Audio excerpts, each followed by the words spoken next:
Can you just tell me rolling? Rolling. The lass came flying in again with a dish of white puddings and a bottle of strong ale. Like this one. Probably Tennant's. Poor lamb, says she, and had no sooner set the meat before us than she touched me on the shoulder with a little friendly touch, as much as to bid me cheer up. Then she told us to fall to, and there would be no more to pay, for the inn was her own, or at least her father's, and he was gone for the day to Pittencrieff. I don't know where that is. Did we walk through there? No. Pitcreef. We waited for no second bidding, for bread and cheese is but cold comfort, and the pudding smelt excellently well, unlike the pork we had for dinner. And while we sat and ate, she took up that same place by the next table, looking on, and thinking, and frowning to herself, and drawing the string of her apron through her hand. "I'm thinking you have rather a long tongue," she said at last to Alan. "Aye," said Alan, "but you see I ken the folk I speak to." "I would never betray ye," said she, "if you mean that." "No," said he, "you're not that kind, but I'll tell you what you would do, ye would help." "I couldna," said she, shaking her head. "Nay, I couldna." "No," said he, "but if ye could?" She answered him nothing. "Look here, my lass," said Alan, "there are boats in the kingdom of Fife, for I saw two, no less, upon the beach as I came in by your town's end.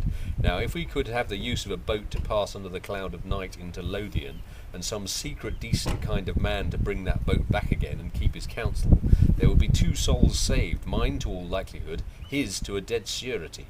If we lack that boat, we have but 3 shillings left in this wide world, and where to go and how to do and what other place there is for us except the chains of a gibbet. I give you my naked word, I canna. Shall we go wanting, lassie? Are you to lie in your warm bed and think upon us when the wind gowls in the chimney and the rain turls on the roof? Are ye to eat your meat by the cheeks of a red fire and think upon this poor sick lad of mine, biting his fingers' ends on a blay moor with cold and hunger? It's brilliant, isn't he? Mm.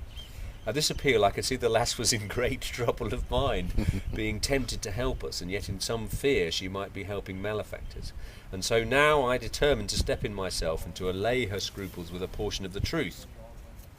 "Did you ever hear," said I, "of Mr. Rankeeler of the ferry?" "Rankeeler the writer?" said she. "I dare say that." "Well," said I, "it's to his door that I am bound, so you may judge by that if I am an ill doer. And I will tell you more, that though I am indeed by a dreadful error in some peril of my life, King George has no truer friend in all Scotland than myself." Her face cleared up mightily at this, although Alan's darkened. "That's more than I would ask," said she.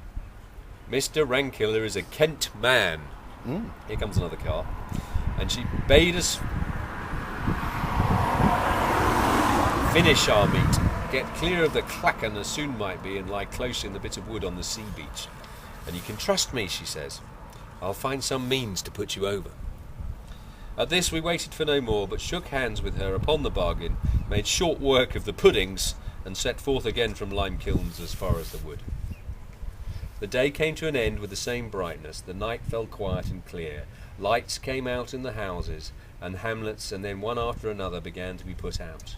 But it was past 11, and we were long since strangely tortured with anxieties before we heard the grinding of oars upon the rowing pins. So that assumes that it's quite high tide, doesn't it? So wherever the rowing pins yeah, are. well, it's quite low tide now, so we'll have to check the tide tables for that one. Just pause for the car again. It's like Piccadilly Circus here, isn't it? It's like Rob Roy's grave. At that, we looked out and saw the lass herself coming rowing to us in a boat. Good girl. She had trusted no one with our affairs, not even her sweetheart if she had one. But as soon as her father was asleep, had left the house by a window, stolen a neighbour's boat, and come to our assistance single-handed. She's great.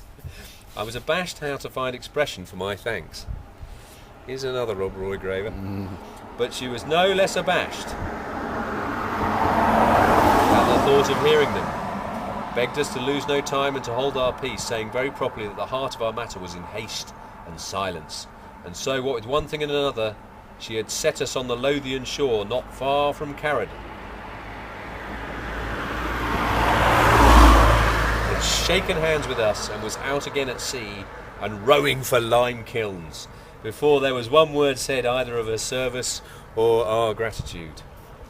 Even after she was gone, we had nothing to say, as indeed nothing was enough for such kindness. Only Alan stood a great while upon the shore, shaking his head. "It is a very fine lass," he said at last. "David, it is a very fine lass." And a matter of an hour later, as we were lying in a den on the seashore and I had already been dozing, he broke out again in commendations of her character. For my part, I could say nothing. She was so simple a creature that my heart smote me both with remorse and fear. Remorse, because we had traded upon her ignorance, and fear, lest we should have anyway involved her in the dangers of our situation.